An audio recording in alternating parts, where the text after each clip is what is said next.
Hello, Tom here, product manager at Komoot. I wanted to give you a quick demo of the cool features that we've shipped so far in November. So jumping straight in, we have a pretty big one. Super happy to reveal our global heat maps.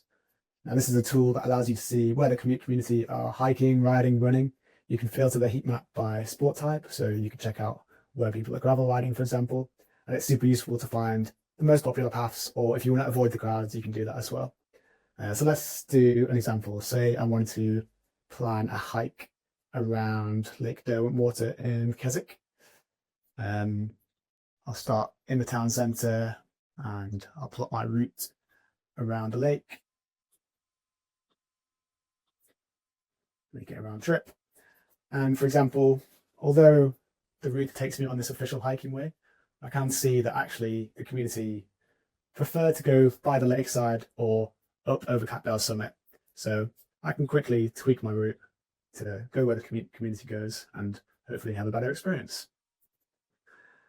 A couple of other new things on the planner. So we now have the option to save any arbitrary place on the map. So as an example, maybe my Airbnb is on Helvellyn Street. I can simply click on the map, save it, and give it a custom name. I can actually tweak the location from here as well. And it'll appear on the map only for me. And that means I can easily use it when planning my routes. Say if I was there on holiday for a couple of weeks, it just makes things a bit simpler. Another cool thing is we've added these things called distance markers. And when you enable it, you will see milestones along the route. So I'm seeing the 5 kilometer mark here, 10 kilometer, 15 kilometers towards the end. And as I zoom in, I see that with higher granularity as well. So every 1 kilometer.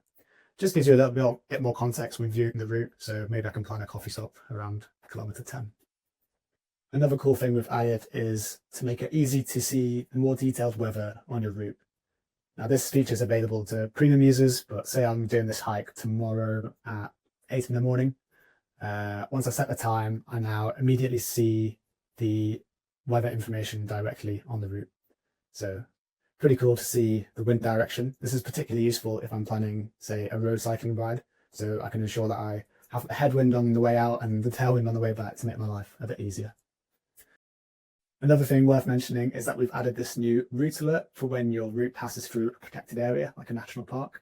And we're just linking the website of that governing body to the route, any specific rules and regulations. For example, in the Lake District, they have some specific rules about camping and barbecues and that kind of thing. So it just helps us all do our bit for following the local regulations. So another really cool new feature outside of the route planner is on the route search interface. And we've basically added some new ways to explore the ready-made route suggestions that you'll find here. So you'll see the filters now presented at the top here. Not everyone will see this layout. We're experimenting with a few different variations, but the filters are going to be the same. So you can now filter for things like hikes that go through forests, at a cave, maybe even on the coastline. Quick demo.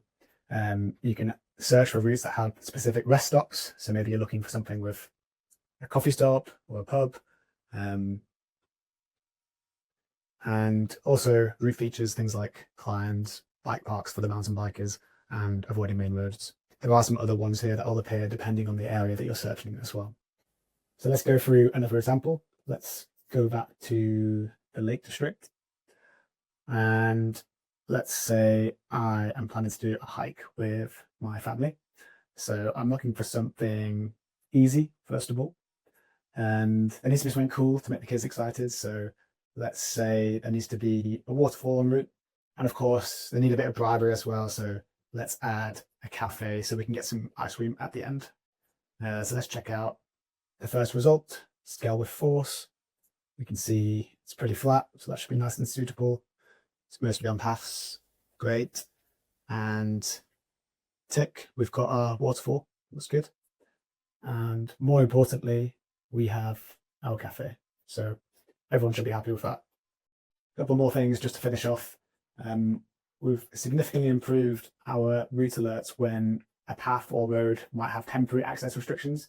Previously, we were just saying there's a restriction, but we didn't provide any more information than that.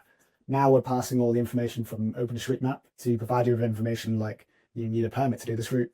And this is a real life example. I'm going to Tenerife next week, and through this feature, I realized that I can't do this hike without a permit. So that saved me quite a lot of pain driving to the start of this hike and realizing that I can't do it. Other examples include when routes aren't accessible in icy conditions, when it's high tide, or things like closed during hunting season or between dusk and dawn. There's so many different examples. Final thing to mention, I know lots of you are itching to see our new standalone Apple Watch. Here's a quick teaser. This is our teammate Thomas testing it in -7 conditions. We're making progress. We want to do an early beta, so if you're interested in being involved and providing feedback, I'll drop a link in the comments below and you can submit your email to be part of that. But we're working flat out to try and get this shipped before Christmas. That's it for today, so see you in the new year probably with the next round of updates. Bye bye.